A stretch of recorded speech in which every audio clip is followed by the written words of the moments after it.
Welcome to this video, round 5 coverage of the Sinquefield Cup. The tournament has seen great chess so far, fighting chess in all rounds. There were no boring short draws or anything. This round is no exception, 3 games of fighting chess, long games. So I need to be careful that this video is not getting like 2 hours or something. And yeah, let's start right away. Let's start with Topalov against MVL, Maxime Vachier-Lagrave. Yeah, Maxime is the only player with 50% after 4 rounds. Yeah, Caruana is running away with it with 4 out of 4. And yeah, Vachier-Lagrave 50%, Topalov on -1. But after 2 losses, Topalov has won a game. So he's sort of started yeah, trying to certainly want to follow up on this win. Let's see what we get. We get the Najdorf, which is no surprise at all. This is MVL's main opening against e4. And we get the Najdorf with bishop e3 and e5. A very well-known and popular line with opposite side castling. Yeah, now black decides to play the move a5. This is a move that in recent years has become fashionable and is very interesting in a way strategically. At first it looks somewhat strange as it gives up the b5 square, a square that this typical Najdorf pawn on a6 was meant to protect. But it has some very concrete ideas. White really shouldn't allow black to push even further with a4, as then also queen a5 is possible. White is basically, yeah, he's not forced, but almost to play a4. He can also play bishop b5, I think, after which black normally plays something like that, fighting for those squares again. But a4 is the main move, and now we see one black point. He gets this this knight, I'm sorry, to b4. Yeah, this is a quite nice outpost. It's not as a secure outpost as b5, as at some point c3 might happen, but this is a long way. This is long away, and yeah, black has this active knight which controls d5, and he still has play on the c file. So this is an interesting way to play. King b1, queen c7. I mean, all this looks fairly standard to me, at least. I'm not a 1e4 player or a Najdorf player, so it's not like I can yeah, tell you anything super yeah, like an expert view here. I only know that this looks fairly normal. Bishop b5, rook c8, yeah, playing on the c file. Rook g1, yeah, also this looks normal. With g4, g5, white has gained some space, maybe getting some attack later. It's not like white is storming black's king side quickly. The knight on h5 looks funny, but it blocks any advances here, like h4, h5, and sometimes can jump to f4. Yeah, it's important to see that with bishop on e6 and knight on b4, a knight jump to d5 is not really dangerous at the moment. Black can safely take this. f5. Yeah, that's an interesting way to play, and very typical way to play. Black gains some space here on the king side, and white is basically forced to take with the pawn. You don't want black to be in a situation where he can even choose if he wants to advance, probably not, or to take. So white took on f6, and the knight recaptured. Yeah, pretty much the only sensible move in this position. Yeah, something like this is probably not advisable, giving up the pawn. So takes, queen g2, yeah, threatening a direct mate, and now knight h5. Yeah, I'm not sure about the next couple of moves. There is one very critical position that arises on move 24 in 6 moves, and it's an interesting question where black should deviate, because I can tell you the slight spoiler. In about 6 moves, black is in severe trouble. I think here everything should still be okay. But it's a very difficult position to assess. What white is doing now is very logical, really. Topalov now played knight c1. This is a case where we have the typical situation where your worst placed piece should be improved. The knight on b3 is just not doing anything. It's looking a bit at a5, but really the queen on c7 is always covering that. But other than that, the knight is only looking at squares where it doesn't do anything. Knight c1 is a good idea. Yeah, you have ideas to put it on d3. Maybe you can exchange the b4 knight under good circumstances, or you can maybe sometimes put the knight on e2 so that you play f4 at some point. The knight in any case is better than on b3. Yeah, black now played bishop f6. This is in a way setting up what's coming up in a couple of moves. So maybe we can question this move. It's possible. Maybe here the black should improve somehow. I'm not sure, however, how. Maybe rook c7 or something. Maybe we should look at what's coming up. Bishop f6, knight d3. And now Vachier-Lagrave took on d3 quickly. He was aiming for the coming position. And this is an interesting position where you obviously, or where we will see, there is some debate how to assess it. It seems that black should avoid what's coming up and maybe should play the knight back to c6. That cannot be great, but maybe it needs to be done. What he did is he captured and played knight to f4. This was the whole idea, of course, at the beginning of all of it, to put the knight on f4 and open up this diagonal. Okay, white now went knight d5, of course, and black captured. There is no big question about that. And this is interesting. This position, let's put this on the board, fairly normal move covering d6 and f4 and c3.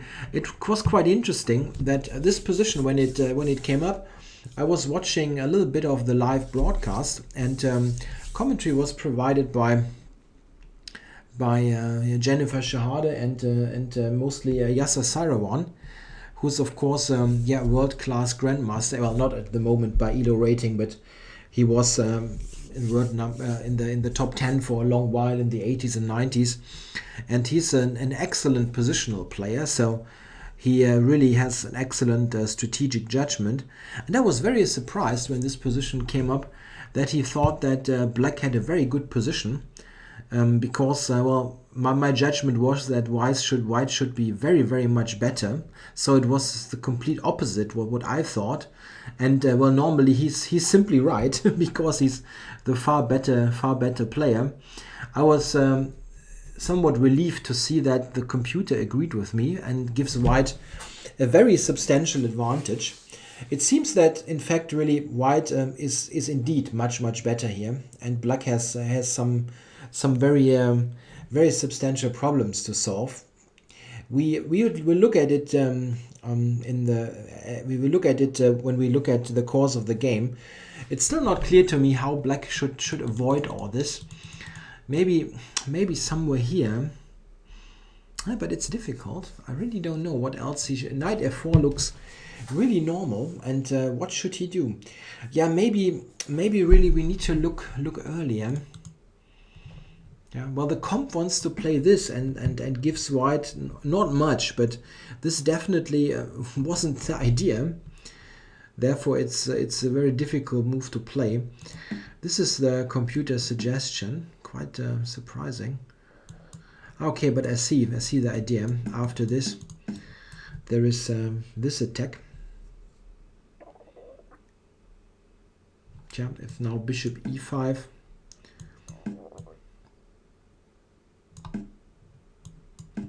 Is very strong. To put it mildly, this is d6, d7, and then black gets totally clubbered. Okay. Yeah, it is somewhat uncomfortable. I'm not sure really. Yeah, I think my expertise in the knight off is maybe a little bit too limited to really give a great advice here. Yeah, maybe rook f7, something like that. Let's look at the game and not spend so much time on it. As mentioned, this position I thought white should be much better because black does not have any plan at all. I mean, he has this bishop on e5, but it's just looking at the c3 pawn, and unless white is somewhat somehow blundering into some sacrifice here on c3, this is just nothing. White's king is perfectly safe on a2, even on b3 is totally safe if white wants. And only white can maneuver here. He can do something on the g file, and he can reposition his pieces to attack the somewhat weak pawns on the queen side. I think Topalov does an excellent job here. He plays here queen f2, looking at this, yeah, maybe queen a7, and then attack those pawns. b6, bishop a6, rook to b8. Here there was an interesting moment in this position.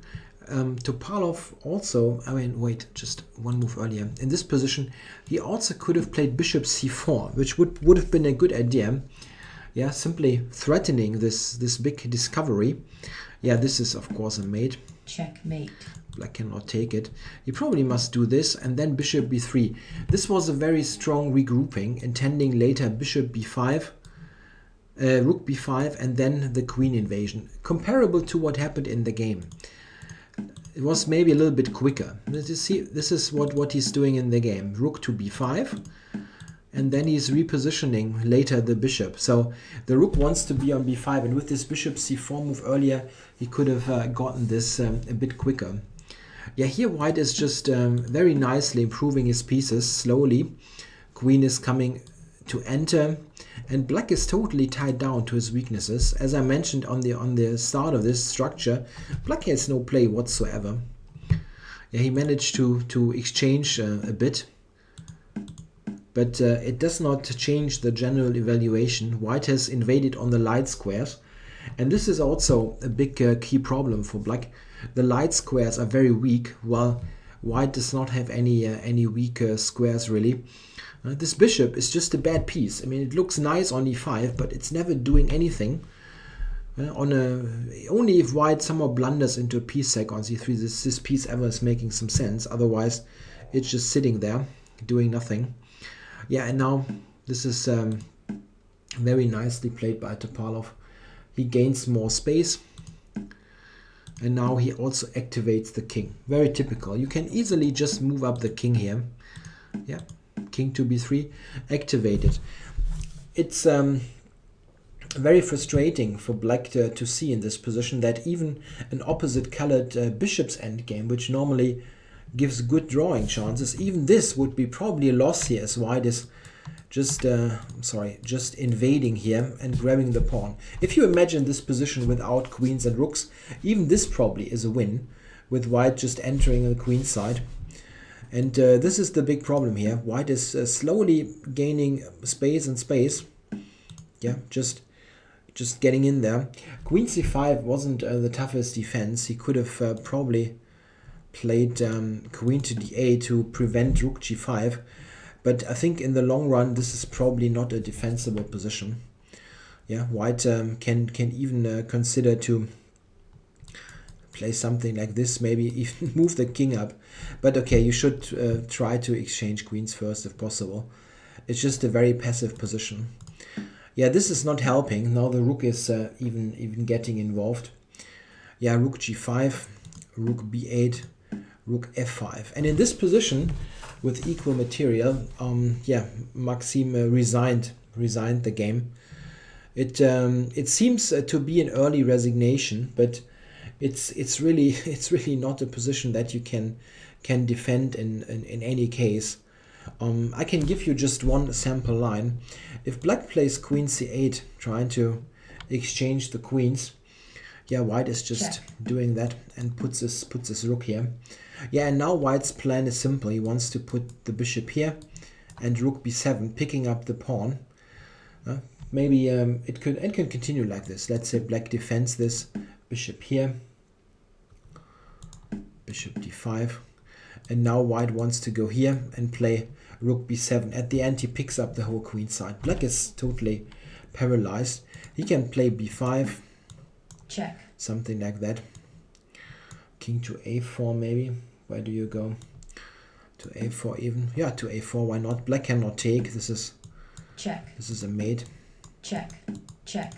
Checkmate. Yeah, so black needs to retreat, and then we just can we play b4? Yeah, I guess we can even start with b4 here.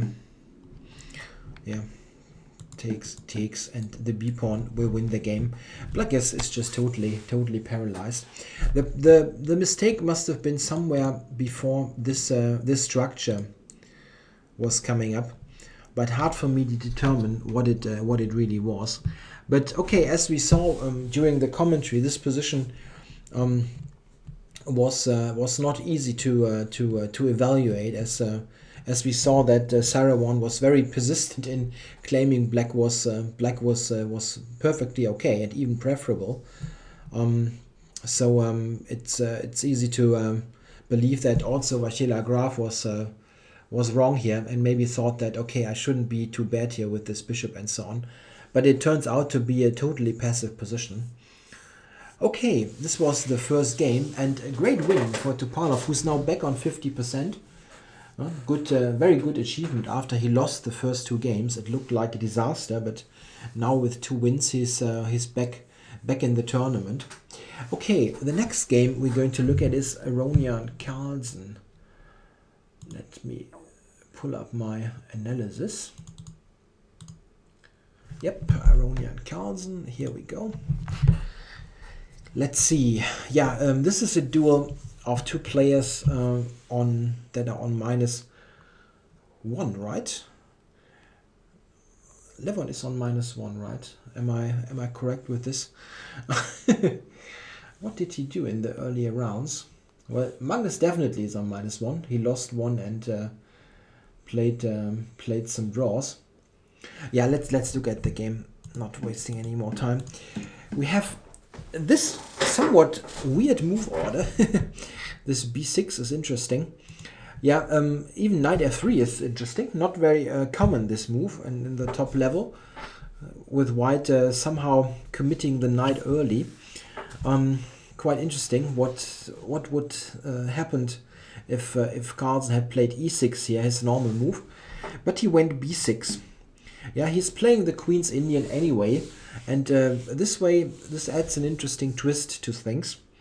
Yeah, cg3 was played, bishop g7, bishop b7, and c4. It's interesting. c4 is quite necessary here. If white goes bishop g2, then c5 is a very good move for black. It's nothing extraordinary, but this is a pretty good move now because well, white really does not have anything else than capturing or let black capture. You cannot push d5, which you normally want to have available if the bishop is already on b7. The best that white can do here is a transposition to a slightly inferior version of the hedgehog, something like this, for example. This is slightly inferior because you get the queen out on d4 with the bishop still on f8. So black is still flexible to sometimes put the bishop here, for example. So this is why Aronian played c4 here, so that after c5 he has d5. Very important. Carlsen now could play e6, of course, but this is a transposition to the Queen's Indian and to a position that he's not playing really. In his repertoire in the Queen's Indian after g3 is playing always bishop a6 or sometimes bishop b4 check. Here he is committed to bishop b7, so he is avoiding that and plays g6. Funny move, but this is in fact very much playable. I myself had looked at this a bit, and from a totally different move order for knight f3, 1b6. I've studied this a bit, and black, despite its somewhat funny appearance with this double fianchetto, black seems to be okay in this position. There is nothing terribly bad that can happen to him. One key idea is that if white plays knight c3 here, black is playing knight e4 and getting this traded. Very often, sometimes like this is happening. Something like this is happening, and now black is playing something like, let's say, d6 and c5. Yeah, he needs to put something in the center ultimately, but he has good pieces. The bishop on g7 is nicely placed, and the bishop on e4 very often gets traded on the long diagonal. This is a fairly satisfactory position for black. Aronian is playing rook e1. Yeah, this looks a bit funny, but the idea is that now black is somewhat short of a move. He needs to play now, of course, and knight e4 is not a good idea, as you're putting it there somewhat prematurely. You're running into pins. Yeah, something like this. That's not that terrible at the moment, but this kind of pins can be annoying. You want to have something to exchange on c3, so sort of black waits till the knight arrives there. He played e6, knight c3, now knight e4. This is what I was talking about. You always want to have this knight to be exchanged.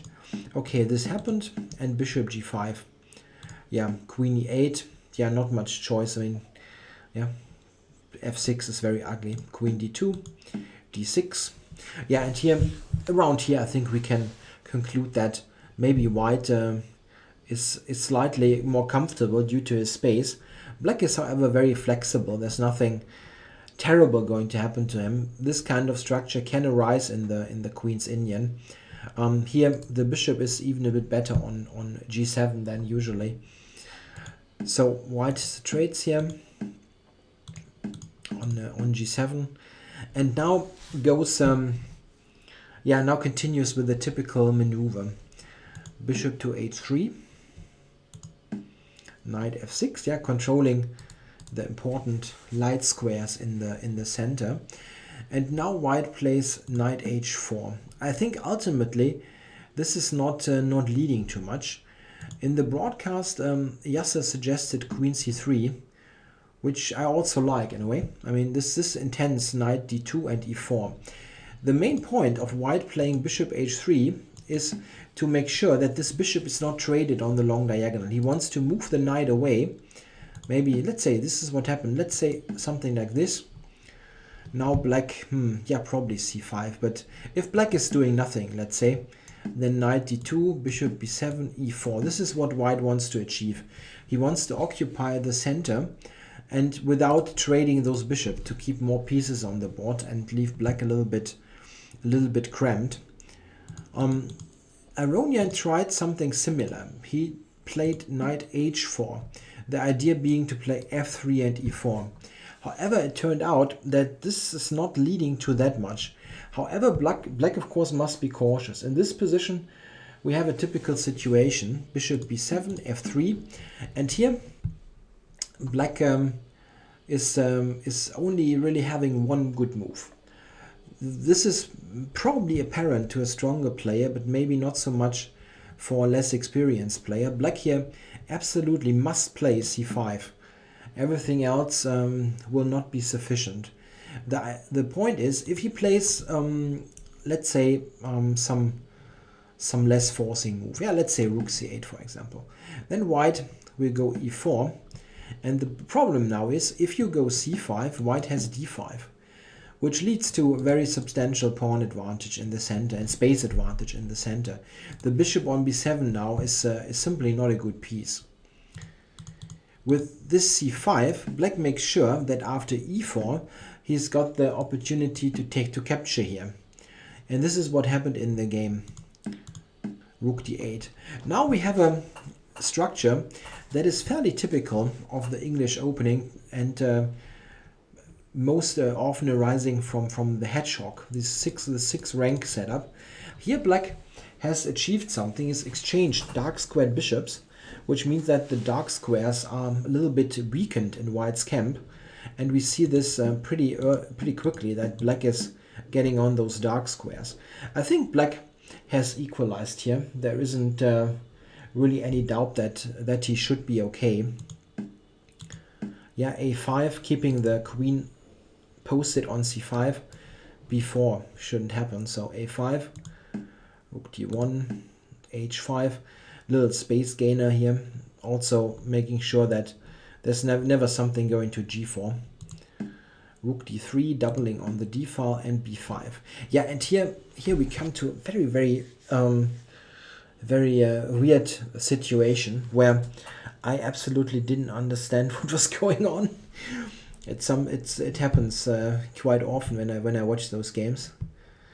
Yeah, here Aronian, the next move sequence was very surprising to me. Here I thought, yeah, white definitely, yeah, should take on b5. I thought just take this and continue from here. Let's say queen d2 or something.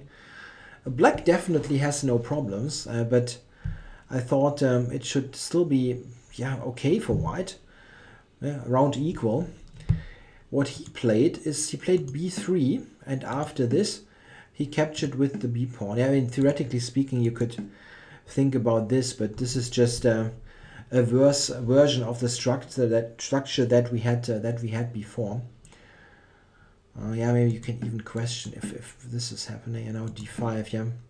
Yeah, this is worse than before. I thought you should take on b5. He went with b3 and now took with the pawn, which probably is not like fatal or anything, but it just feels like yeah, sort of giving up any hope to get more in this game than suffering for a draw. As now you just have this bad pawn here on c4 on a light square, and the whole structure is comfortable for black anyway. If black's got some time, he might get in knight d7 to c5, e5, knight coming to d4. Very long-term plans, but he just has potentially the better structure. The bishop on f1 is just looking at its own pawns, f3, e4, c4. So this is just comfortable for black. Probably it's nothing serious, but it's giving, yeah, it's sort of giving the initiative away. Yeah, we continued with some normal looking moves. Rook b8, queen d4. Yeah, not clear what white should do. I mean, other than that move. Here, interestingly, Carlsen played queen e5. I was expecting e5, really, putting this pawn on a dark square, but it turns out that this is fairly okay for white. It does not look great with the bad bishop, but those pawns are somewhat vulnerable as well. So something like this here, if here, something like this, black takes. White always has this counterplay, so it should be okay for him. Queen e5 is probably just stronger. It sort of provokes the next move.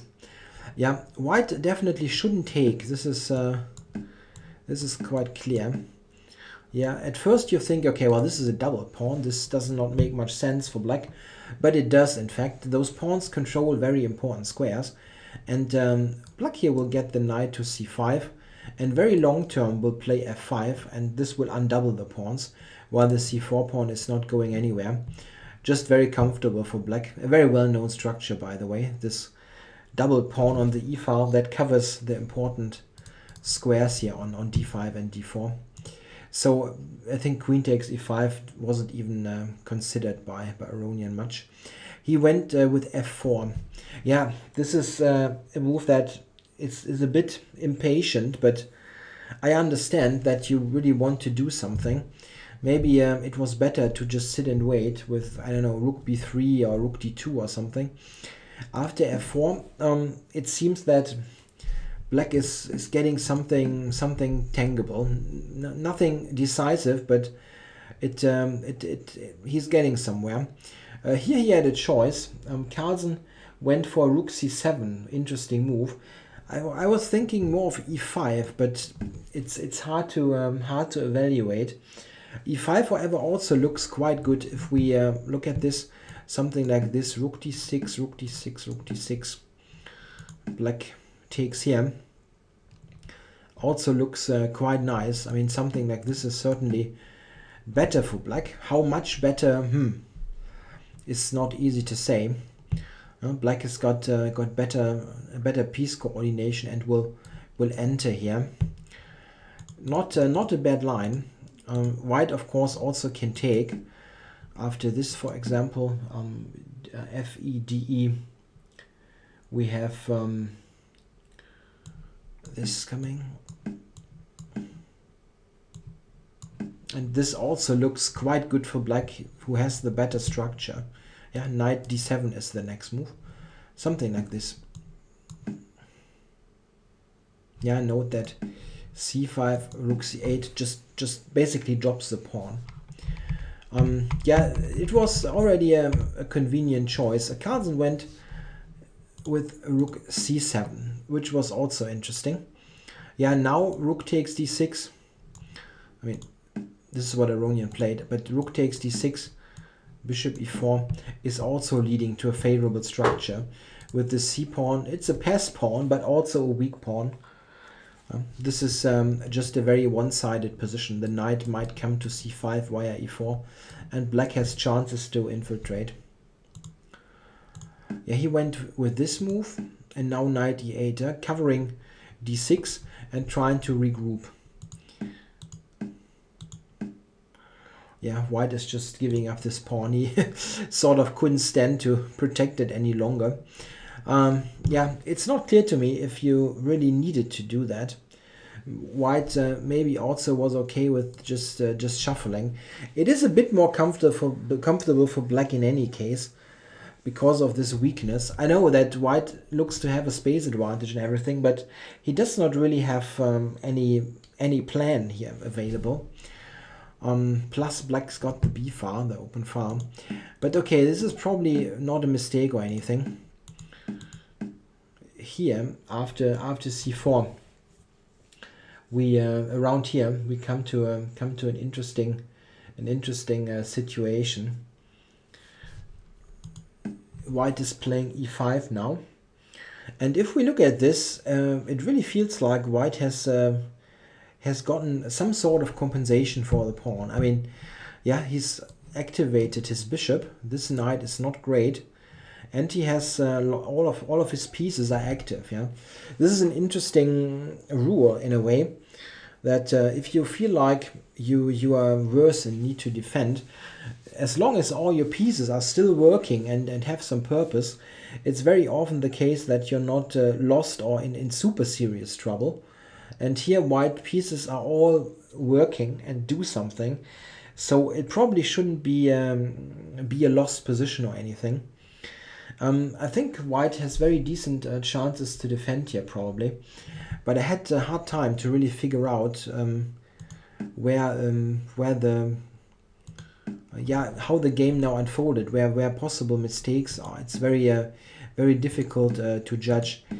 They got some trades here in that, not clear to me that white needed to allow that, but it's probably not a big deal. The pawn on c4 is still under some pressure, or under some pressure is the wrong expression, but yeah, black has a hard time to make any progress. This is what I'm trying to say. Yeah, after knight d2 here in this position, bishop c6 was played, and yeah, maybe here we can say that Aronian's play can be improved. He played knight b3, and it seems that, well, the computer is very persistent in saying that this is just equal. Maybe it is. I mean, if white is sort of preparing the capture, also with the rook, and maybe there really is nothing that can be done. And this pawn is probably going to get lost. Yeah, this is the comp suggestion, king e3 with equal play, interestingly enough. It's all dependent on some tactical tricks. What Aronian did, knight b3, also looks okay, yeah, you know. The rook is attacked, but there is a tactical detail here with rook b8. Maybe he misjudged something in this line. Now played this. Now, of course, black can never take as the rook hangs on c5. And here, maybe here there was some mistake that he made in his calculation. Now c3 was a very strong move. Black is attacking on b2. Still, you cannot take. I mean, this is just promoting the b pawn. So this needed to be played. And now rook to b5. Yeah, interesting. Yeah? Black here has returned the pawn, but in exchange for this big threat of a4. Yeah, and what should white do to fight this a4 idea? It's difficult, really. You need to move this rook, and he went to c1. Black will gain a pawn anyway. If you look at this, maybe for example a4, I've got this one, and this is even less attractive, keeping the knight on the board against this dominating bishop. So he went here, and after this we got the good old rook endgame with an extra pawn, the extra a pawn. Yeah, here we are in a situation where this should be yeah, more favorable for black than usual, or in some comparable positions. Here black has the additional idea to protect the pawn from the side. You have three different scenarios with those a pawn, extra a pawn or h pawn endgames. Very often it's the a pawn. You have the situation where this rook here on b3 is on a8 to support the pawn from the back. You could have the rook in front of the pawn like here, or you can have the rook from the side. The best situation is from the back. The worst situation is to have it in front of the pawn. If you have it in front of the pawn, it's very often a draw. Behind the pawn, almost always it's a win. And from the side, you normally have very good practical winning chances. And this is what applies, I think, to this position.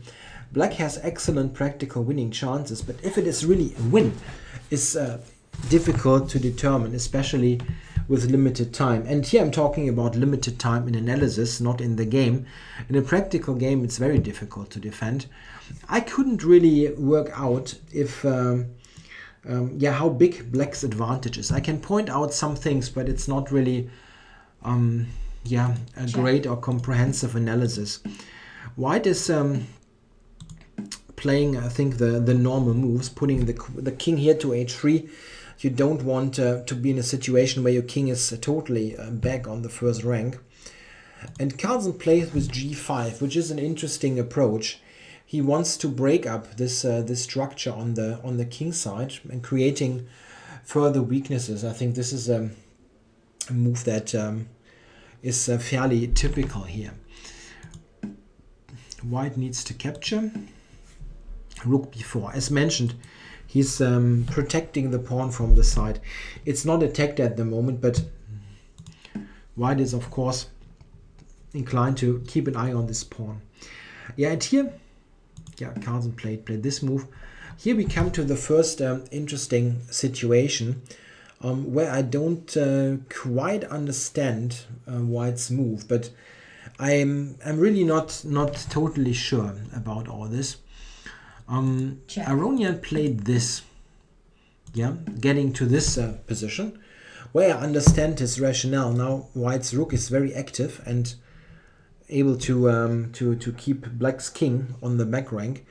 This, in fact, also looks very drawish to me. I mean, how is black going to win this position without his king? It's very hard to believe.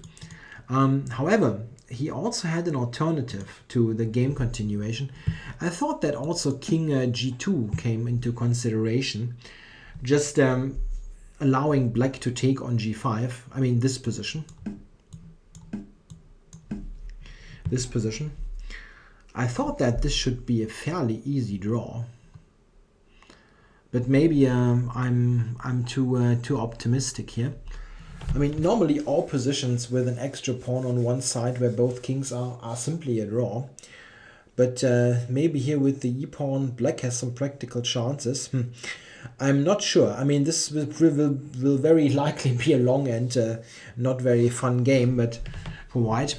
But I still think he should draw this. I'm not saying that that the game continuation was worse, but I'm not sure. I mean, normally it's better to get rid of the passer and, let's say, yeah, give the other side the extra pawn on the side where the king is, to have 3 against 2 or 2 against 1, than to fight against the pass pawn. But still, I mean, here with the black king cut off, I still think this should be some decent drawing possibilities. But I'm not sure really how white should hold this. We can look at this a bit more. Maybe I'm taking a more detailed look at this in a further separate video. I mean, I've launched this instructional videos that will be, or that are on basically daily now when there's not a tournament coverage. If there is a big tournament, I'm going to cover that, but if there is none, I will post some instructional video, and maybe I will take up this rook endgame again in such an instructional video. I don't want to make this even longer. We have king e3, now h4. This is black's idea. He must get some sort of second weakness on the king side, and I really don't know how should white try to defend here. I mean, around here, I think black's winning chances are pretty considerable. The problem is that if we look at this, very often we come to a situation. He played king d3.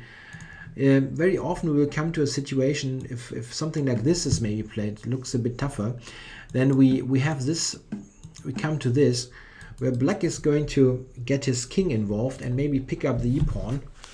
And with 2 pawns, black should win this. I mean, f and h pawn is a draw with some accuracy for the defense.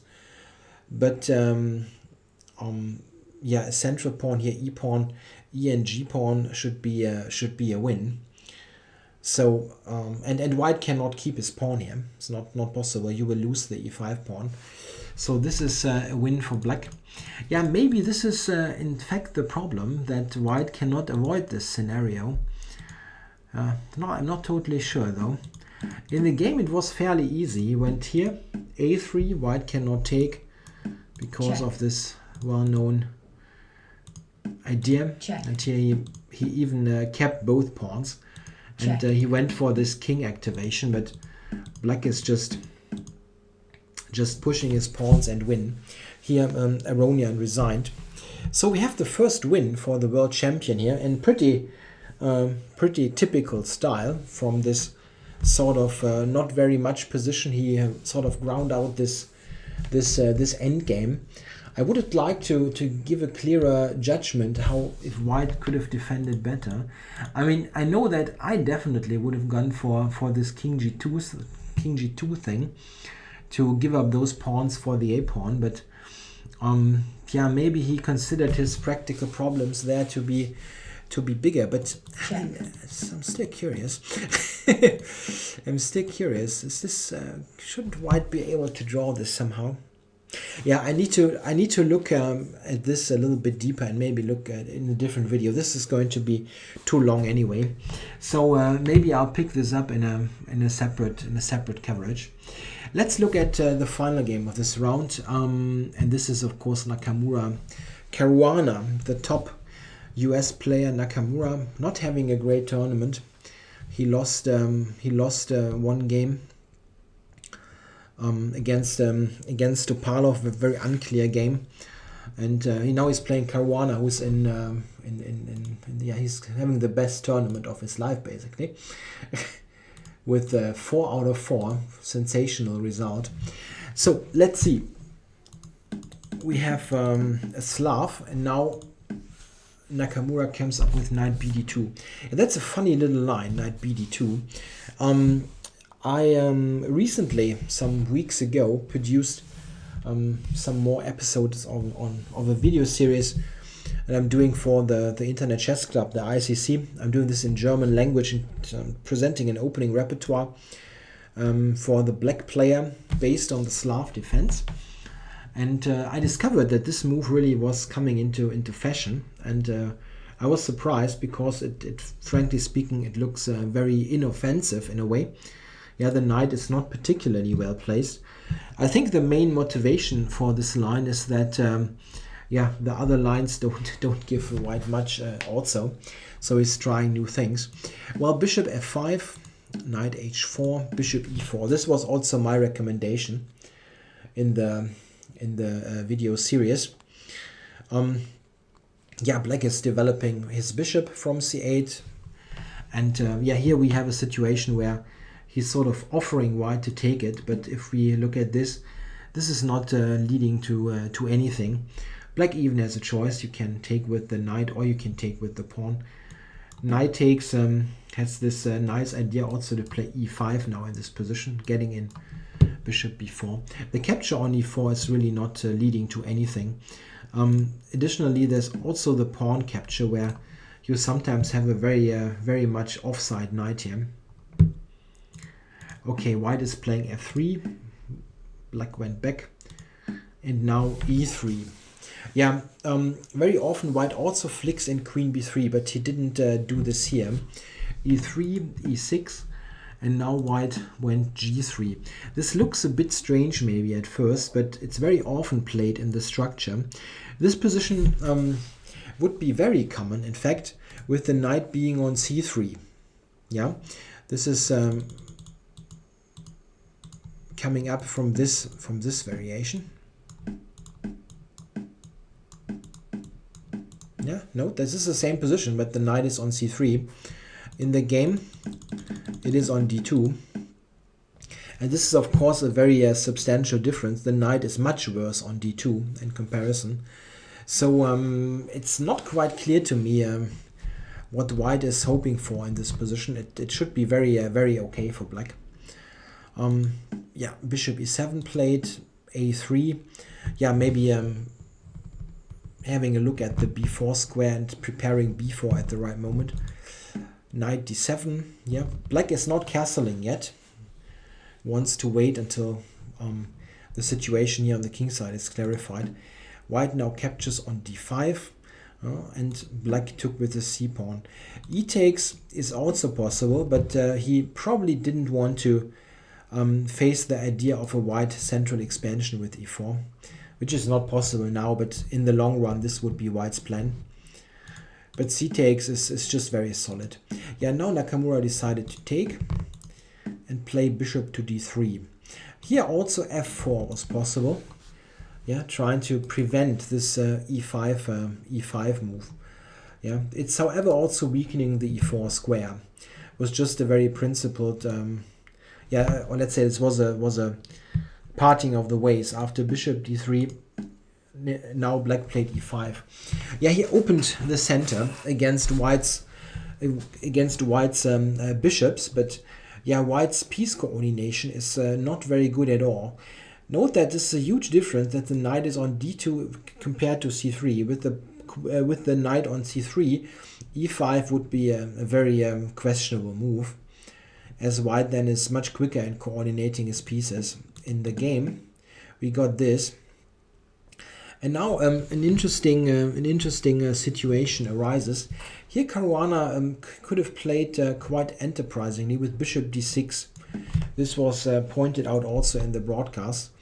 Queen b7 and then just queen e7, playing for compensation, giving up the pawn.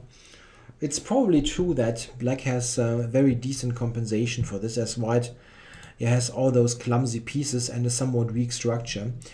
But Caruana decided to play in a more solid fashion. He played queen c8, just covering b7. And now we see an interesting moment. Here the next move is probably pretty clear to a good strategic player, but it's still interesting. Maybe you can treat this as a little exercise. White to play the best move in a strategical way to play. Okay, I'm putting it on the board now. Knight to b1. This is by far the best move in the position. White absolutely must relocate his knight. The knight on d2 is terribly placed, and you really want it on c3. We can have a look. You want it here to put this pressure on d5. Note that black is doing the same thing. He wants to get the knight to c6, and we get exactly that. Bishop e3, queen d7.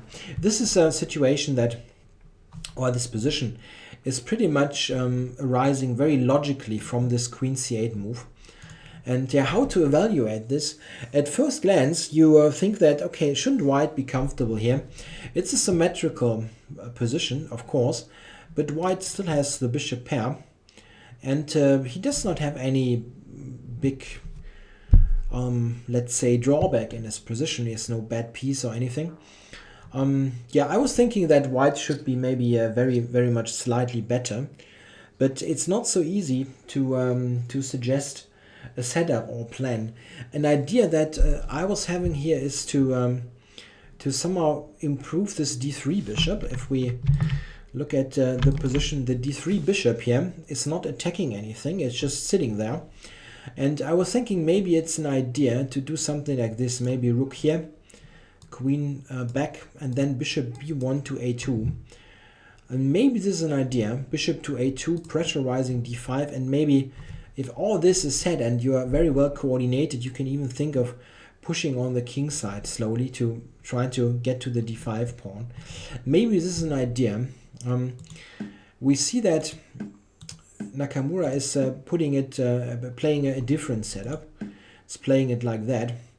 And now we see that Caruana is playing this very nicely. He's relocating his f6 knight. The f6 knight was purely a defensive piece looking at the d5 pawn. And he wants to activate it to e6, where it puts some pressure on d4. He also puts his bishop on f6, looking at d4. So black has managed a very nice regrouping. Yeah, g5 was an interesting move. Yeah, possibly preventing any f4 ideas. I'm not sure that f4 was any dangerous, but he played this anyway. Also, he prepared this g6, king g7, possibly allowing rook h8, and also taking the f5 square under control. The next couple of moves are probably very critical for this game. It seems that this b4 idea played by Nakamura, I mean, he wanted to do something remotely active, I think, so he went for b4, but I'm not sure that this helps him very much.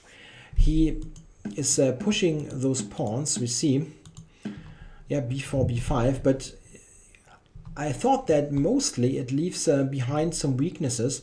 b5 is potentially weak, a3, all those squares are somewhat weak now, and I'm not sure that white has gained so much from that.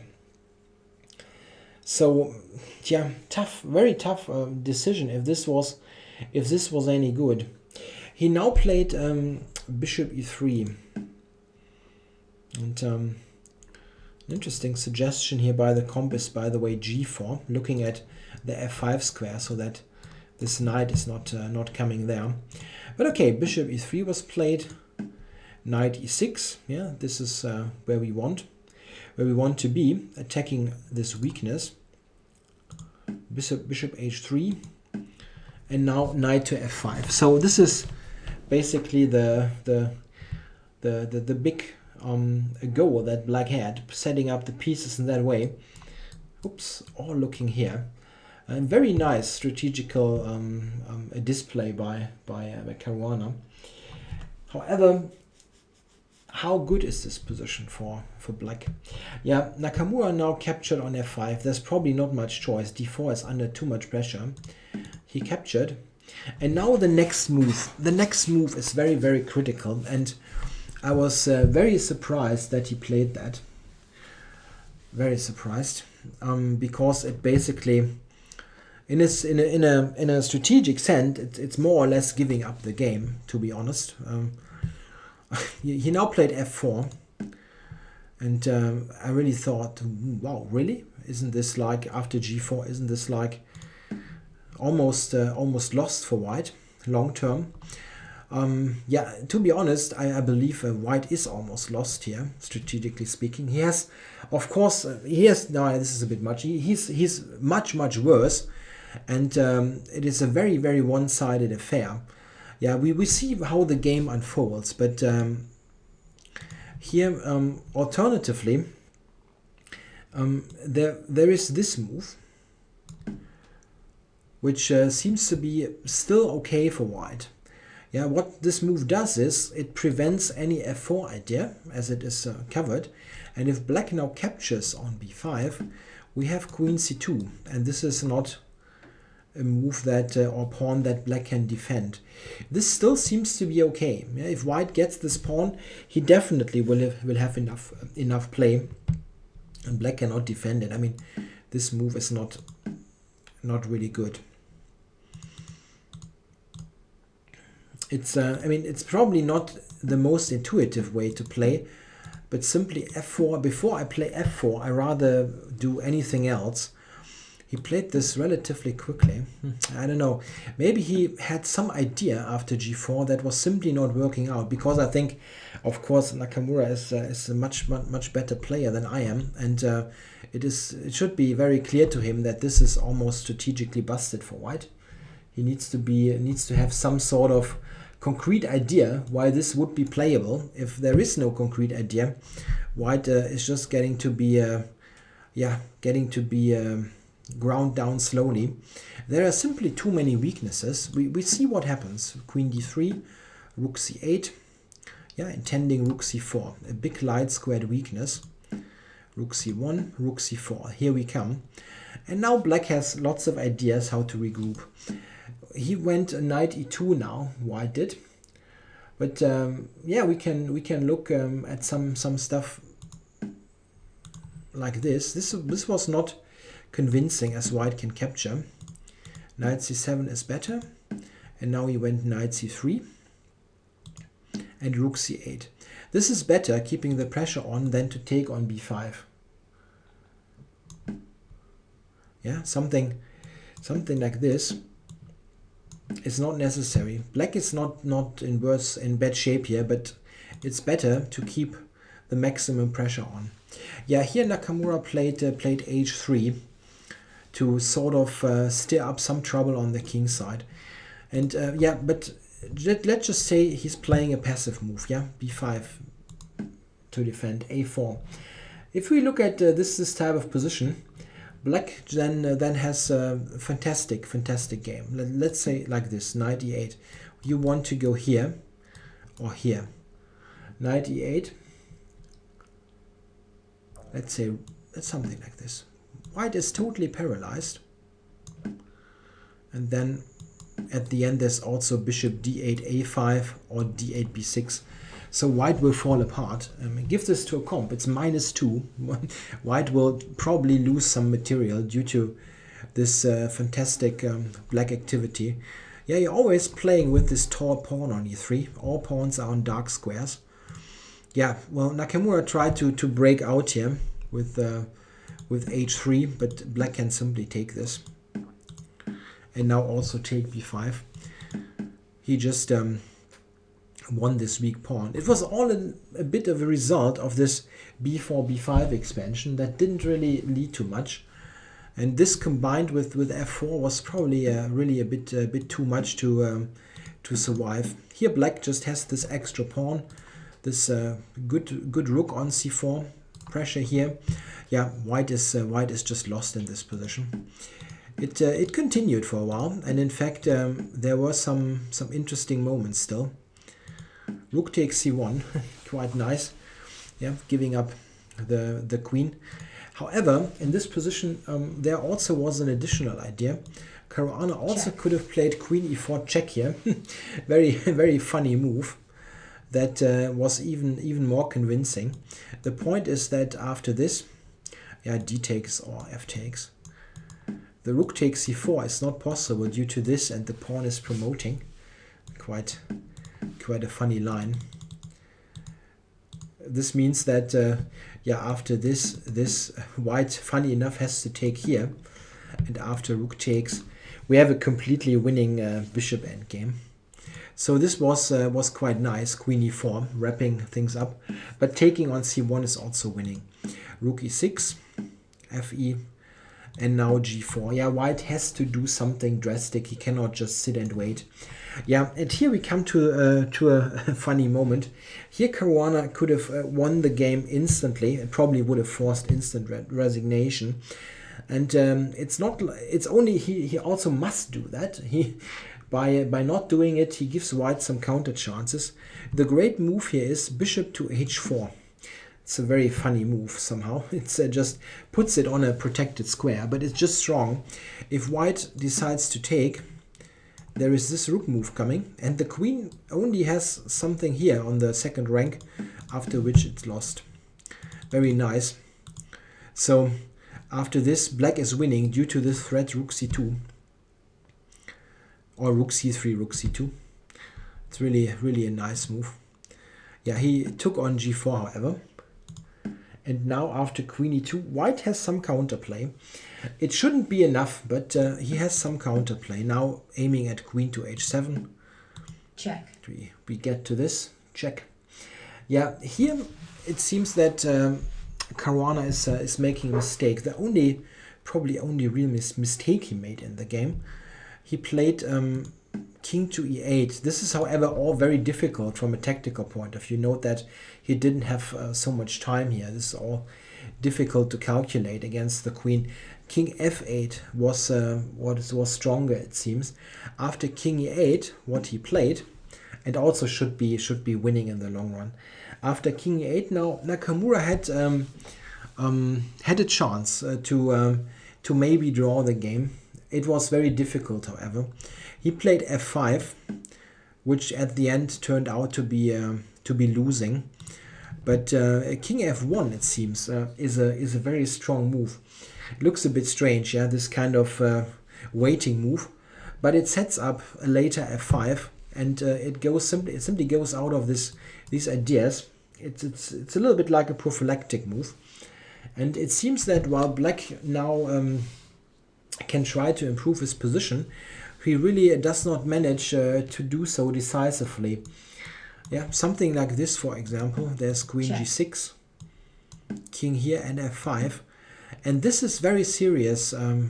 These are very serious drawing chances, as white may pick up all those pawns. For instance, a line that I had looked at is this.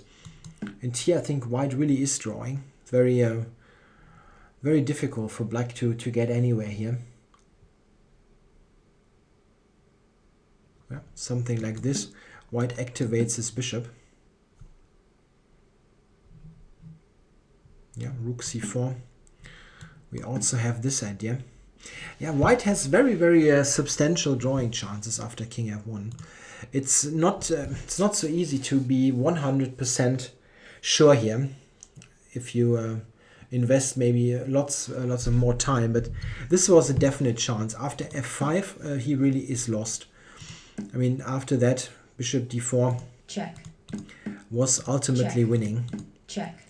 It was still some work, of course, but now black gets his pieces back and gets some coordination. The f pawn is stopped quite easily. I didn't really look at the last moves in my analysis, so they went to this point where Nakamura here resigned the game. So it really happened. Caruana has won all of his games, 5 out of 5.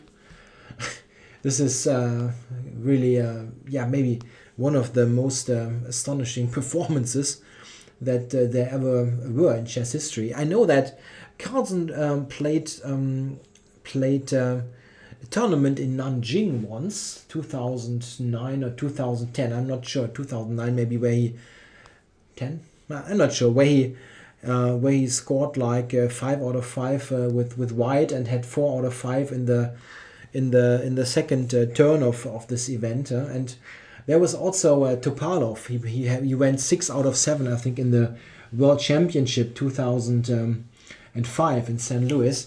Some runs like that, but other than that, this is simply fantastic. I mean, it is fantastic, but this is there are very few results that are comparable to that. You cannot, you even are not able to calculate his rating performance, as this is impossible within 100%, just mathematically impossible. So it will be very difficult for him not to win the tournament. He's 2.5 points ahead of the field consisting of Carlsen and Topalov now on 50%. I think the best that Magnus can try to do is somehow win the game against Caruana with black to get some sort of satisfaction from this event. Nothing great, of course, but to somehow save this. Yeah, but fantastic performance by the Italian player here. Yeah, I hope you enjoyed the coverage. I felt that it could have been even more detailed, and I couldn't really get to some of the finer points, for example this end game, but you have some limits what you can do in a chess video, and maybe I will look at the end game later in a separate coverage. Yeah, I hope you enjoyed it. Thanks for watching.